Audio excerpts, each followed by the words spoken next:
So I have a story to tell about how we were able to use games of a couple of different kinds to help raise the level of awareness and security within our organization, and also just try to give people a chance to brush up on their skills in ways that may not come up as part of their everyday career.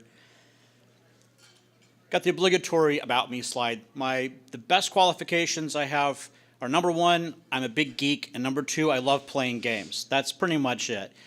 Of course, if you're an old school hardcore geek, this will tell you everything you need to know about me, probably more than you ought to know about me. And of course, I have to start off by saying that these are my thoughts, my ideas, my story, my mistakes, and anyone that I work with or work for may not necessarily agree with, endorse, or certainly wouldn't consider me representing them up here doing that. If they have their story to tell, they can come up here and do this. So that's kind of how I feel about that. So enough of that. Let's talk about games. Now, if you let the historians or the anthropologists tell the story, they'll probably tell you that humans have been playing games as long as there's been humans. And it seems like as soon as we figure out what to eat and make sure nothing else has us on its list of things to eat, we want to spend a lot of the intervening time frittering away playing games and wasting time. But it's not so much a waste of time. I think there's a method to this madness. I mean, when you think about it, where did we get our initial download of operational data for how to be humans? We start off interacting directly with the world through games, through play. We learn how to figure out how to make our bodies do complex maneuvers without falling over. That's a pretty good one. Basic life skills. We first encounter and learn these things through games, through playing. Now, as we go on, of course, the games get more sophisticated. We learn things about language and the nuances of communication. We learn about strategy and how opponent against someone else who's trying to outthink us. We learn about resource management. We learn how to build a castle on the frontier of a French empire, as you do. And sometimes we play games that banish us to the weird table at lunch. But even in a situation like this, we learn practical things, right? What does this game teach us? Well, we learn that not every encounter with another person is a zero-sum game. We don't have to make someone else lose for us to win. We learn how to band together as a group, as a team, and accomplish a common goal. We learn engineering, design, we learn imagination, creative writing. I think one of the most important things we learn is that despite our best intentions and careful planning, things don't always go right. And can you think on your feet to come up with a plan B when you discover something? Now, there's a lot of this information that we try to still convey in more traditional settings. Someone will stand in a room in front of you and tell you facts. And that's part of the learning process too, but it really shouldn't be the only part of it. Otherwise, you get audiences that look like this. It's like, okay, yes, and that leads to a lot of frustration when you go to apply things because, okay, look, I've been told I need to implement this circuit or design or reverse engineer or debug something, and I've tried it 3 times already, and I'm just not getting it, and this is too hard, and I just wasn't cut out for this, I quit. But you put it in a game scenario. What happens the 37th time in a row that we've crashed our Mario Kart into a tree or we've fallen off a level in some game? Our reaction is, okay, I'll get it this time. Set it back up again. Especially if there's a little bit of competition with the person sitting next to you with their controller and you want to just get one more second off your time. Now, the idea of using games as a teaching vehicle is something that isn't new. I'm not the first person to think of it by far. It's been in the news lately. It's also been the subject of a number of academic papers and conference presentations and even a master's thesis here and there. So people are talking about it. They're looking at it. I didn't start my journey by looking at the material or any of the research or reading about it in the news. I started by having the leader of our red team at work come to me with a question I never thought I would actually hear at work being asked of me. But his thought was how we approach this sort of adversarial war game kind of scenario. How do we learn to think like our enemy? How do we learn how to defend against them? He says that's a lot like a game. Let's make a game out of it. Instead of talking theory, let's role play it. Let's simulate it. And one of his points was Whenever we do it the other way, it's a real pain to get people to actually show up and participate. But you say we're going to do a tabletop exercise, D&D for systems admins or whatever. People show up and they get into it, it gets fun, and they still learn the strategies and work out how to do the actual work. It helps you get into the mindset of who you're going up against and to think in terms of not only theory, but scenarios and what happens next after this event. And what do I do? And I respond this way. Oh, and that was countered by the other player doing something. What next? My point of view was not so much the red team effort, but just in general, thinking about how to help my colleagues build up their acumen for different kinds of security work. And we do a lot of different kinds of work if you look across our whole team. But using games a lot of the similar way. Think in terms of scenarios, what happens next, think about problem solving, and above all, make the whole thing fun enough that people want to stay engaged. And even here, you can use competition to keep it fun and keep people motivated. And that actually turned out to be a lot more of an advantage than I originally would have thought. Now, one thing that's important if you're thinking about doing something like this is to know who you're working with. Now, the obvious angle of that, of course, is that everybody has a different level of experience. You have your hardcore red team that can tear apart hardware and know what's going on. You have people that live in word processors all day writing policy documents and everything in between.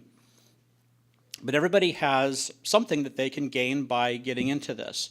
And you can use the mechanics of the game you set up to help overcome that obstacle and also even leverage it to your advantage. Give everyone rather a feeling like they have a reason to be there and something they can accomplish. The other angle of it is not as obvious. And I think of this as the sysadmin dance because there was one time I was at a conference years ago. I think it was a Unix Lisa conference. And unfortunately, the only thing that I remember now of that whole conference was one of the evening activities. The organizers had set up a dance in one of the grand ballrooms of the hotel for systems administrators. Now, I'm not saying sysadmins can't dance, but all I'm saying is I was in this ballroom with a couple hundred of my colleagues, and they were variously standing and sitting on the dance floor talking about network topologies and how to set up file servers, while the most confused band in the world played on, wondering what in the world was going on in this venue. It's really important to understand the expectations of the people you're working with. We made a mistake with this in terms of this talk. I'll share that. We had a class. It was for intermediate and advanced application developers. It was an application security class. And we taught them how to look for exploits, how to exploit them, how to prevent them. It was great. We had an in-class lab, which gave them the opportunity, here's some intentionally vulnerable apps, let's walk through the process of breaking them. Worked great. As things went on, we decided to move it to a self-service online kind of class. Nothing wrong with that. So the labs went along, we hosted them in their own little server. That's fine. Somewhere along the road, we came up with a new class that was an introductory level security awareness class. Also a great idea. Somehow we stuck those labs with that class. And we've expected we might have some problems with the ability level.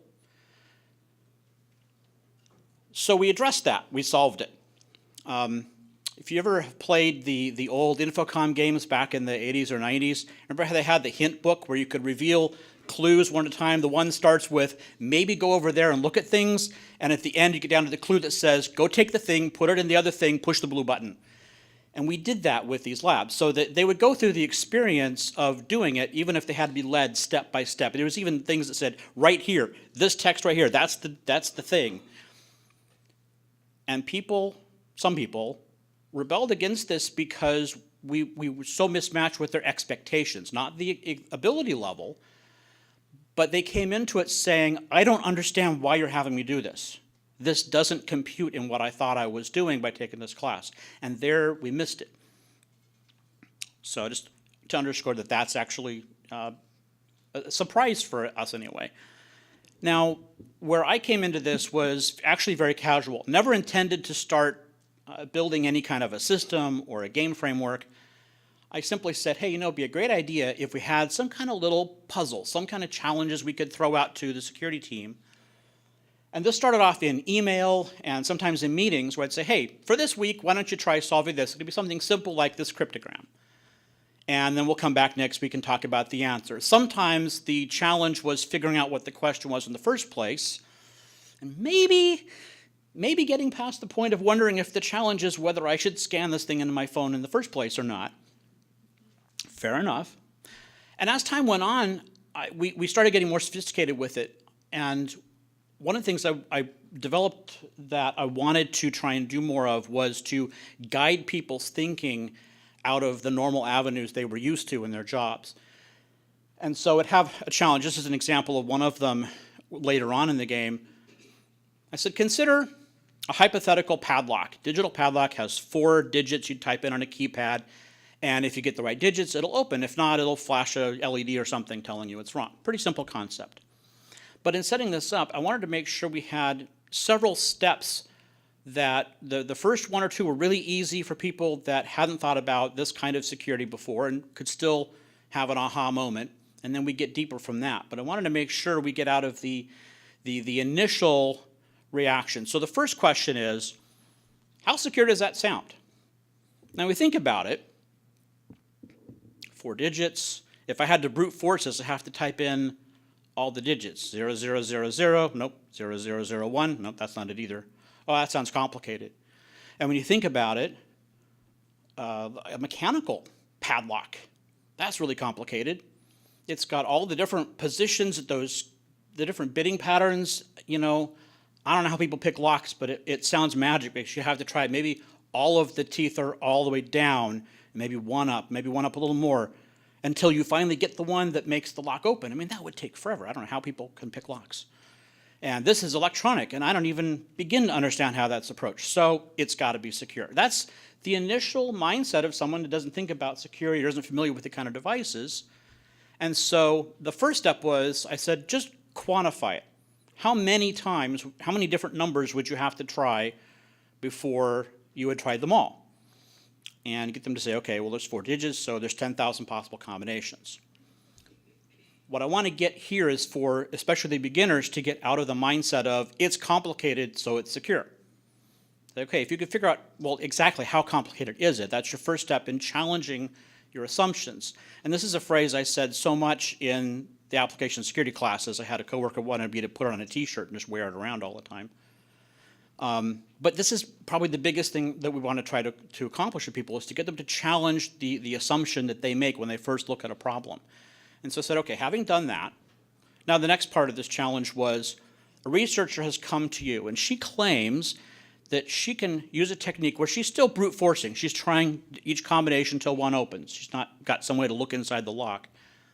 But she can do it worst case in 40 instead of 10,000. Whoa. So the first question, though, is this even credible? Is it plausible? Could it possibly happen? And I said, she says that this was caused by a common software security flaw. So what I wanted to do here is to get them thinking, all right, is it possible? What is the relationship between 10,000 and 40? Is there something there that leads me to what she might be doing? Which in this case would be identifying each individual number separately and not all in combination. And also the fact that if you're familiar with common software design flaws, you might already be thinking about side channel timing attacks, something like that. But if not, you have something to Google for. And if you look at the top 15 or 20 security flaws, something that will lead you to some ideas, especially if you figured out maybe it was trying each digit at a time. It's kind of like the whole idea of the physical padlock. People don't pick locks by trying every combination together. They exploit the fact that we don't manufacture things perfectly every time. And what people sometimes forget is software works the same way. So then as I said, having done that, question 3, and this is where I really wanted them to think beyond, oh, here's how we can break the lock open. Okay, what would you tell the developers to prevent this from being a vulnerability in the future? Because ultimately we want to make sure that we not only identify the vulnerabilities, but close them. And so by getting them to challenge their assumptions, getting them to think step by step, a lot of people came out of this one saying, wow, I hadn't actually thought all the way through a problem like that before. Overall, we also had some that were, we actually had to stand up some software that they would communicate with. So we'd say, okay, telnet to port 1970, telnet or whatever. Somehow you connect to the port, and it sends back something like this. And we explained what it was. We didn't like surprise them with, hey, here's this thing. This turns out, if you're also a geek like me, this is a game of life board. This is a perennial favorite. This shows up in puzzles and computer challenges all the time. It's in several CTFs, probably all the CTFs. But the idea is it's a very nice, simple programming problem that you can then base these exercises on, because it simulates life in a petri dish. You have very simple rules that determine generation to generation where cells will survive, where new ones will be born, and where old ones will die.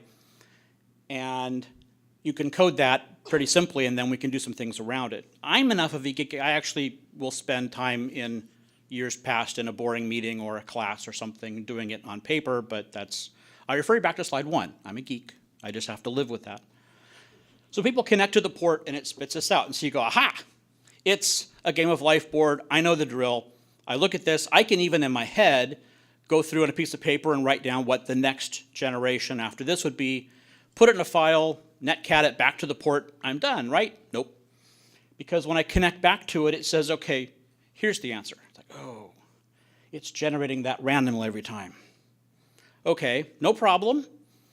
I'll write the code, which is obviously what I was supposed to do in the first place, write the code that will read the board, calculate the next generation, send the answer back, and I get my congratulatory note. Actually, I don't. I send that back, and it says, okay, here's another one. Well, I wasn't expecting that. Okay, no problem though. I have all the code. I'll just put it in a loop. And what I'm trying to get people to do here is to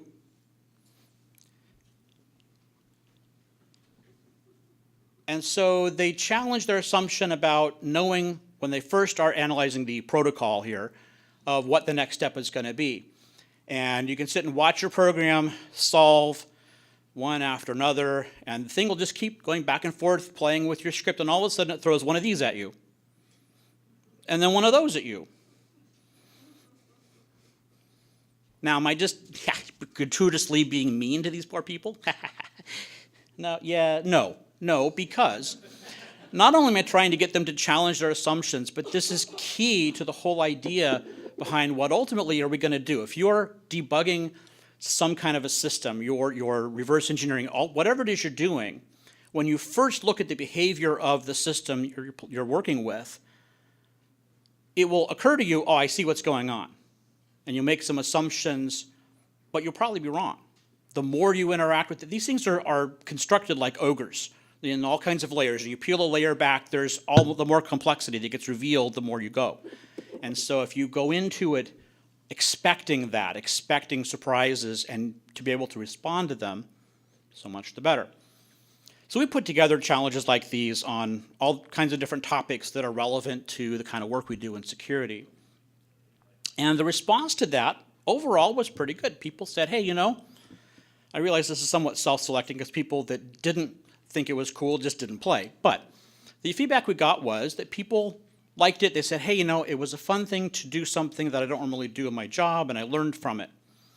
But a few bits of feedback that actually made me stop and think, how can we address these? First of all, there was the issue of the wide range of skills. Whatever we do with this, it needs to be approachable no matter what your background level is. The idea is to try and increase that for everybody, not just to cut out people who either have already been there before or aren't up to the level where the challenge is written to.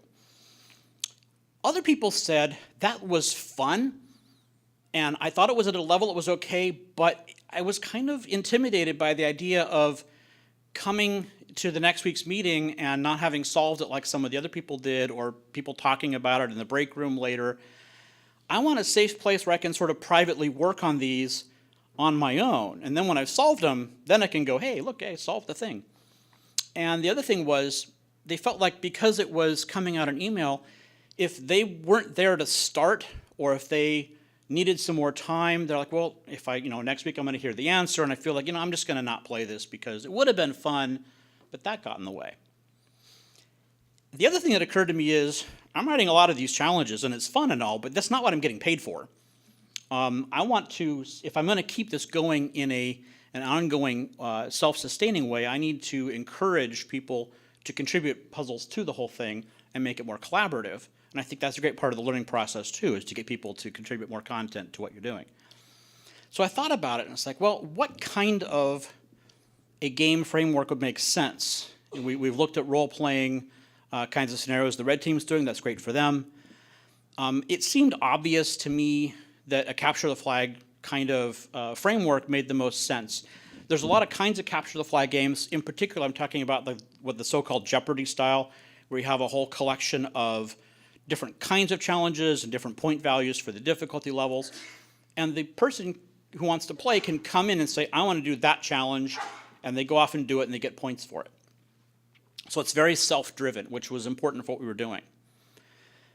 And in this kind of a CTF, it's a little different than a more traditional capture the flag event or a contest where everyone comes somewhere on a Saturday and they play capture the flag, and usually people who do this a lot, they go and see who's the top gun, and yeah, our team won the flag and it was great, and then you go home at the end of the day and you're done. That's a very different dynamic than saying we're going to set this up and it's going to be running for 10 years and people can come play when they want. And I'll be talking not only about what that was like for us to navigate, but also some of the technical details. So we'll talk about the people stuff and the technical stuff here. But that was definitely something we had to look at. And along with that, people have to be able to play at their own pace, at their own interest, and to be able to join at any time without it being a disadvantage, saying, well, you know, you guys have been doing this for a year and I'm only starting. Doesn't matter, it's okay. We also wanted to address that whole intimidation factor by not making a leaderboard that showed everybody and what their position was, and you're being put up against people that are way more advanced than you. So we went with a tiered kind of leaderboard that took care of that, and I'll show you an example of it in a second. And there's even how you set up a game like this is a little more challenging than an event where you can come, set it up, do it, and go home. So there's some things that make the game continue to be viable that needed to be changed from what the traditional kind of method was like. This is an example of what our reader board looked like, or our challenge board looked like. Looks a lot like kind of like the game show last night. We have a category in each column, and so they can pick something they want to try. I want to try a coding challenge, you go in that first column. The point values are a pretty indication of the difficulty level, so you can kind of pick ones that are you know, you can go down the list and realize that they'll get harder as you go. But there's also always a 10-point sort of a hello world level challenge in every single category that just confirms that you are tooled up for the rest and that this is a category you'd probably be successful for. So that a quick little check, like for instance, in the code challenge, the hello world thing just says, telnet to this particular port. And so you do that. You telnet to the port, and it gives you a greeting, tells you what to do. In this case, just send back a string, hello server, and then, oh, sorry, but in an inhumanly short length of time.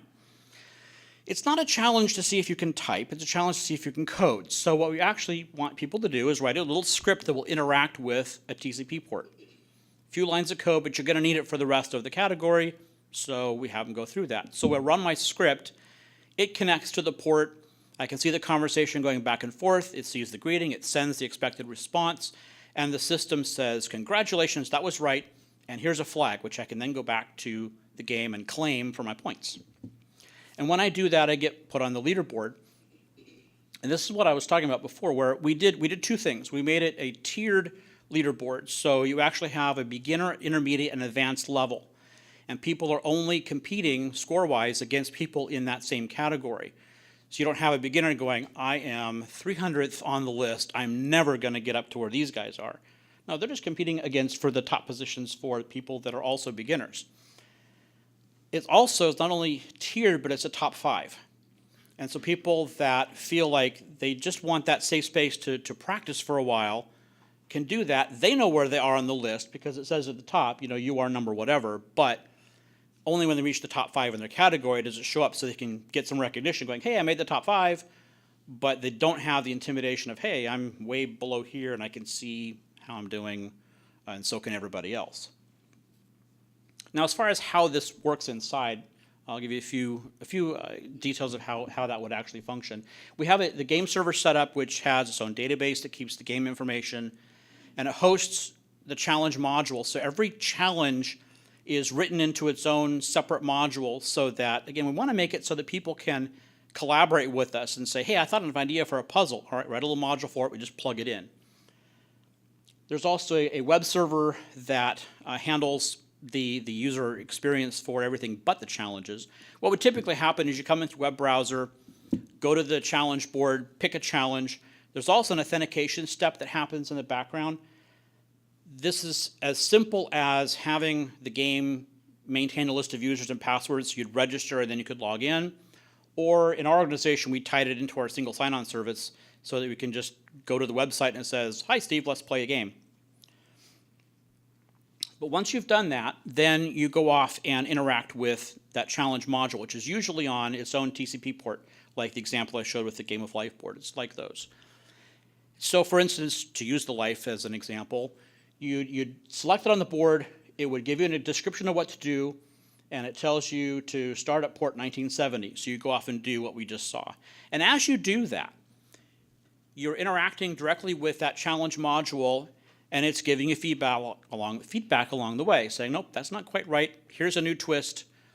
But eventually, you hit on the answer, and it says, congratulations, you finally got it, and here's a flag. And you then go back to the website with that flag, and you post it and claim it. Now, in an event-based system, it's pretty typical to make these flags some kind of static string. But in a game that could last a long time and people can play it and then 3 years later one of their colleagues sitting next to them is getting frustrated, oh, I can't quite solve it, and have the person next to you go, oh yeah, well the flag for that is Twilight Sparkle, just type that in. So we needed to make it so that they were dynamically generated flags. What we did is made them just a random 63-bit value, which is pretty hard to guess usually. When someone solves a challenge, that's generated, stored in a database, so the system now knows to expect it to come in. And if a module can authenticate the person, which a few of them can do, then it can assign it directly to the person. But normally, it's just the first person that goes and claims that can get it. So a 64-bit number is a little inconvenient. And we also, for various reasons, had to go with the design decision that says we can't assume that copy and paste will always work, because they might even be on a different computer doing the challenges versus a tablet or something they could be interacting with the website on. So thinking of all the different ways you could represent that, I decided that the easiest thing, if you wanted to be able to look at a flag and retype it, was this is the system used by OpenBSD's SKey system, where it takes a 64-bit number and gives you a short phrase of words. It's basically representing the number in base 2048. So you go back to the website, you type in the flag value, and it says, congratulations. Something else we decided to do to give a little bit of a recognition to people who can solve things quickly. Every challenge is worth a number of points. This is worth 300 points. But this is also worth an additional 300 bonus points if you can solve it within a particular length of time. So as soon as you pull up the description, that bonus point number goes to 300 and it starts ticking down, 299, 298, over the course of, I think in this case, a couple of hours. And if you can solve it within that time, then you get some bonus points too. If not, it's always worth at least the base point value. We never wanted to make it so that if you weren't fast enough, it wasn't worth doing anymore.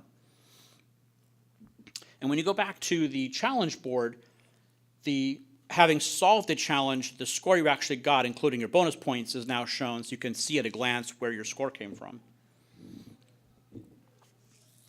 So a lot of this hinges around talking to these modules. And here's where we hit another challenge. We wanted to make them so you could plug them into the system. We wanted to make it so that you didn't have to trust the code in them very much.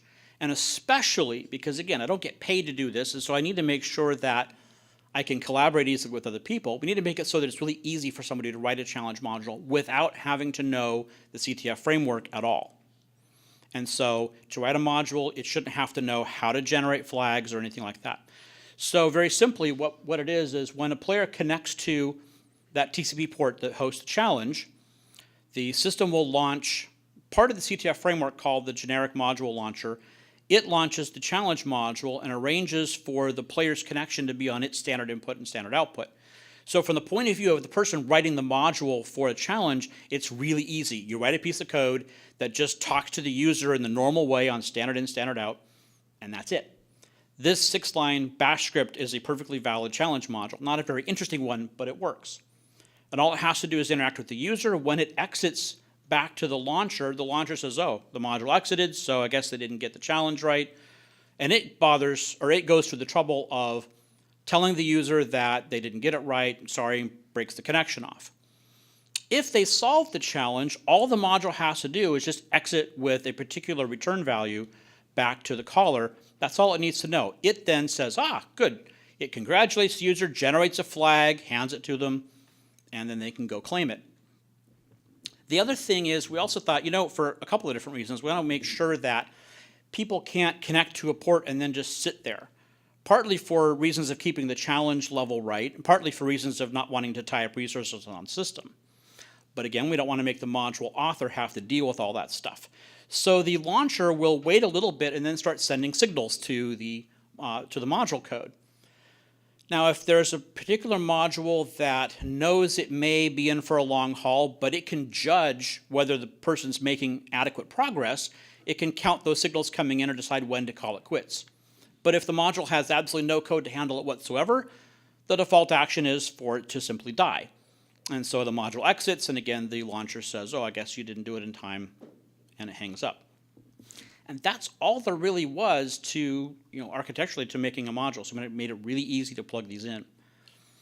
Now, in terms of running the game, you do have to have a little bit of expectation setting for the players. But it's surprising how far the golden rule will get you on this. And so our first rule was just don't be evil. We did have to add a little bit of detail to that over time. Everybody always wants to say it's a hacking game, so obviously if I hack into it to get a flag for free, that proves I'm clever and I win, right? No, we said that's explicitly not allowed. And the whole point of this is I'm not here talking about setting up a capture the flag event at a hacker conference on an isolated network. This is something I set up at work. You might set up at school or in any kind of organization where you want your people in your organization who still want to have jobs later to interact with the system. So if you launch real attack tools against our system, we have a whole department of people with probably not very much of a sense of humor that will come talk to you. I was just playing the game is probably not a defense that's going to work. So warning them of that first. And the most important rule was just relax, don't get too stressed about it. This is not an assignment, it's a fun activity you can learn from. And so just have fun with it. So having built all this up and run it through, the reaction was, again, really pretty positive. I think one of the things that signals the success of an application is if it's put to some purpose that the programmer never thought of when they wrote it. And this was the framework we used. I mentioned the in-class labs that we had for our AppSec class. We ported all those in-person labs to this framework as modules in the Capture the Flag game. So through that, we had 3 web applications that were written to be intentionally vulnerable that people could attack and do things to. Now, that presents an interesting challenge, too, for a persistent game. People break stuff. So part of those challenges, this is actually one of the modules from the CTF board, but it's representative. Simple database lookup app that if you type in something that it wasn't expecting, boom, we get a trace back. That looks like a SQL injection. My goodness, it is vulnerable to SQL injections.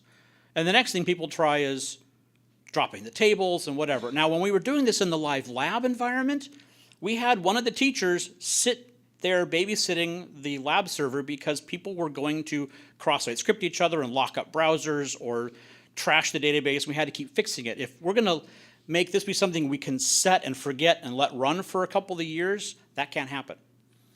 So there's a couple of approaches that we took for that. And they both worked in pretty much a way that's appropriate to each of the, trying to think of a good way to put this, but basically for each of the modules, we use one of these two approaches. One is to simulate a vulnerable app, and one is to actually sandbox it. The goal of that is to keep one player from interfering with someone else. Everybody, when they come into one of these apps, should always see a pristine app that's working, that doesn't know that it was just broken by somebody else playing the game. If you broke it, though, you should come back and see the still broken version, just like you had it. So one way of handling that is to sandbox it. So say you come into the app, you get your own copy of the database, your own infrastructure. Some might even build a virtual machine around it. That's more than we did, but I've seen it done successfully by others. But to give you a virtualized view of the app that only you see, and you can break it, and everyone else has their own virtual version. The other tactic we took was simply to simulate the vulnerability. The app wasn't vulnerable at all, but it said, hey, you just posted this input to me. Let's see, that matches these 5 regular expressions. That looks like a SQL injection. Yes, oh, congratulations, you broke me. And it gives you an appropriate result that a broken app would do, and you get the credit, and yet the app is still there running just fine for everybody else. Now, I also want to give you a little view of how it's put together behind the scenes to give you an idea of how all the moving pieces fit together. This is, every box is a specific part of the system that can be identified. We have, if you're coming through the web interface, and that's to look at the leaderboard, the challenge list, or to interact with some of the back-end services that make all that work, you're coming through a particular couple of interfaces or some static content, but you come through the service module into the API. This is the core, as this got developed, the core of it settled into this one library that we linked a few of the core programs with. And so there's a path where the web stuff can get through it. When you go to the modules, they have their own path, but they still ultimately go through that one point that arbitrates what you can do to get to the game system. Local administrators have their own stuff, but again, it all comes through the API library. And what that allows us to do is to consolidate all the pieces that have game privileges. That is, can do anything to manipulate the game, to generate flags or change scores, that kind of thing. None of the modules have that ability, and very few of the web pieces do. It's able to let us administrate this and keep it sane pretty well. And there's only 2 pieces that have any OS privileges at all. And these are wrappers that then launch all the other pieces. So you have one that's set up for modules and web interface access, and the other is run through sudo, which allows us to use sudo configuration files to say which admin's allowed to do what commands in what way to the system, and run it that way. And speaking of administration, one of the things that was really important to us was to make it so that we could collaborate on that too. So you don't have one person whose whole job is to make this thing keep working. And so we wanted to make it so that adding a challenge to the game wasn't, oh yeah, you edit these 5 SQL tables by hand, but made it so that anybody that was trusted to do it could just do it easily. So they're all done with CLI commands, which means it's scriptable. So things like you can get a report that says, show me what the state of the system is. We have these challenges, the scoring information, how many times people have tried solving them. You can get a list that shows you what flags have been issued, which also tells you which of your challenges people are solving, which ones they're not. So you can get an idea of maybe what things are working for people. And even making changes is all through pretty simple CLI tools. So adding a category to the game, adding a challenge to a category, adding a new player, changing their score because reasons, cleaning up flags that were issued but were never claimed by anybody. Stuff like that made it really easy to do. And so what we ended up with was a persistent framework where people can add new challenges of their own. The availability of it is suited to people's own schedule. So no one's under pressure to have to get through at a particular speed. It has a variety of different levels for what people do for a living, and where their acumen is centered, and a tiered scoring system so that they didn't have that intimidation factor but still got recognition. And above all, we want to encourage people to think about new ways of solving problems or dealing with security issues. If you have somebody, they spend all day writing policy, say, They don't do technical work. And they go through a couple of these exercises, and it occurs to them, you know what? We should make sure our policy covers this, this, and this thing that I've never thought of before. It gets wheels turning in people's heads that maybe hadn't occurred to them, and so now they're more interested in things. They're doing things of more value to the organization. We solved the solution replay problem with random flags. We also want to make sure that administrating this was simple and automatable. Talked about the sandboxing. Of all the things, though, that we learned and did, the most important one was this: make learning fun. Because it doesn't matter what you're doing, but particularly in security or any really high technical topic, it's really easy to be really boring and have people just not really want to learn a new skill. But if you make it a fun game, suddenly, hey, I can take on that challenge, I can do that. We had one, you might have noticed on the challenge board, there was a 1,000-point crypto question. And I sit next to somebody that was spending many lunchtimes trying to solve that, and I heard the cries of anguish as she was doing this. And then one day, yes! I'm like, okay, I think she solved that one. And just so, probably if it weren't in a game format, might have gone, yeah, it's not worth it, it's not part of my job. But she, persevered and then got it, and it was like, that was really cool.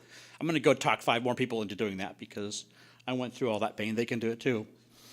But the satisfaction really helped drove it. So that's my story, and I'm sticking with that. Question? Do you find a lot of your modules multiple choice, or are you looking for formatted entries? When you ask them a question and you put a certain, not a sentence, but a word, or do you find multiple choices? So multiple choice versus a set answer. We've done both, and we found the multiple choice one worked really well for the very top hello world kind of things. But as we got on, we found more that getting them to come up with an answer, we've actually found most of them were more dynamic, where we're having you use a tool or write a script that would interact with something and actually diagnose it down to a specific answer you could then type in, but would make sense once you'd gone through that process. Question? On your timeout feature for a challenge, if you had the point scoring for a bonus for time, I would assume that they had to be designed to keep it active for a certain amount of time, or did you keep track of time across timeouts? Ooh, very good question. We kept for the bonus points, we kept track of time, absolute wall clock time, no matter how many times they connected. So if it was 2 hours, they could connect 47 times and get cut off for time or whatever, and that would still be accounted for. Question? So my company has a process for releasing code as open source. I'm going through that, so hopefully, soon. I'll tweet something out when it's available. So, because I'd love for people to play with it and do something better with it than I did. All right, thanks very much.